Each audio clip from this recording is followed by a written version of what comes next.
बच्चों, चलिए प्रश्न को पढ़ते हैं। हाइड्रोजन परऑक्साइड के कुछ ऑक्सीकारक गुणों का वर्णन कीजिए। हाइड्रोजन परऑक्साइड कहा जाता है H2O2 को। सबसे पहले हम लिखेंगे मुख्य अवधारणा, और मुख्य अवधारणा में हम लिखेंगे H2O2 का ऑक्सीकारक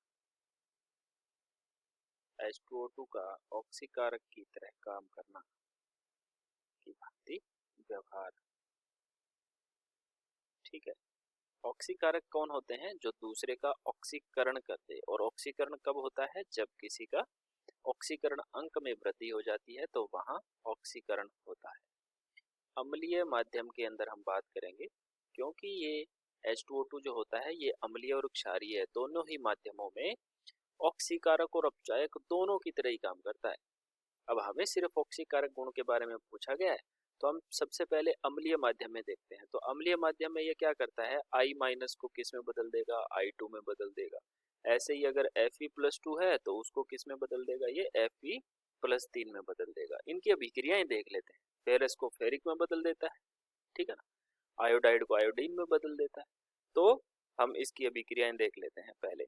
तो पहली अभिक्रिया ये है, 2I- को साथ में अम्लीय माध्यम 2H+ हमें क्या बता रहा है? अम्लीय माध्यम है, और इसके साथ में H2O2 मिला दिया जाए तो ये I2 में बदल देता है और साथ में 2 मोल जल के प्राप्त होते हैं। ऐसे ही अम्लीय माध्यम के अंदर अगर फेरस आयन है, +2 आयन जो होता है वो फेरस आयन होता है। H+ आयन हमें अम्लीय माध्यम बताता है, और फिर से हम H2O2 की क्रिया करवाएंगे तो हमारे पास Fe+3 और 2 मोल जल के प्राप्त होते हैं। तो यहाँ हम देख रहे हैं कि इस आयोडीन की ऑक्सीकरण अवस्था में वृद्धि हो रही है। यहाँ ये -1 में है और यहाँ पर ये 0 में है, तो ऑक्सीकरण अवस्था में वृद्धि हो रही है। ऐसे ही फेरस में ये +2 में है और ये फेरिक में +3 में है आयरन, तो ये ऑक्सीकरण अवस्था में वृद्धि होना ऑक्सीकरण कहलाता है। और ऑक्सीकरण कर कौन कर रहा है? H2O2 कर रहा है, ठीक है ना। तो ये ऑक्सीकारक का काम कर रहा है। ऐसे ही हम क्षारीय माध्यम की बात करेंगे कि क्षारीय माध्यम के अंदर ये किस तरह से ऑक्सीकारक का काम करेगा। क्षारीय माध्यम में, तो क्षारीय माध्यम के अंदर अभिक्रियाएं लिख लेते हैं। अभिक्रियाएं हम क्षारीय माध्यम में किस तरह से देखते हैं कि हमारे पास अगर कोई Cr+3 आयन है, तो Cr+3 आयन है तो इसका हम H2O2 से क्रिया करवा दें। 3 मोल H2O2 से क्रिया होने के बाद में, और क्षारीय माध्यम है तो इसके साथ में क्या कर रहे हैं? 10 OH- आयन। 2 OH- आयन हमें क्या बता रहा है? कि ये क्षारीय माध्यम है।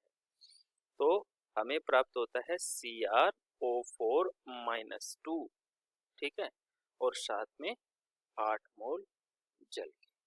अब ध्यान दीजिए, यहाँ पर जो Cr है वो +3 ऑक्सीकरण अवस्था में है, और यहाँ वाला जो Cr है वो कितने में है? ऑक्सीकरण अवस्था इसकी कितनी हो रही है? यहाँ पर ये क्रोमियम आयन जो है वो क्रोमेट आयन में परिवर्तित हो जाता है, +2 में कन्वर्ट हो जाता है, ठीक है ना। तो यहाँ इसका क्या हो रहा है? +7 में, +6 में ऑक्सीकृत हो रहा है, +6 में, +2 में नहीं है। Cr यानी कि 4 दूनी 8, ये जो ऑक्सीजन के ऊपर -2 होता है एक पर, 4 दूनी 8 में से 2 गए, +6 के अंदर परिवर्तित हो रहा है। तो यहाँ पर +3 से ये +6 में जा रहा है। इसका मतलब इसका क्या हो रहा है? ऑक्सीकरण हो रहा है।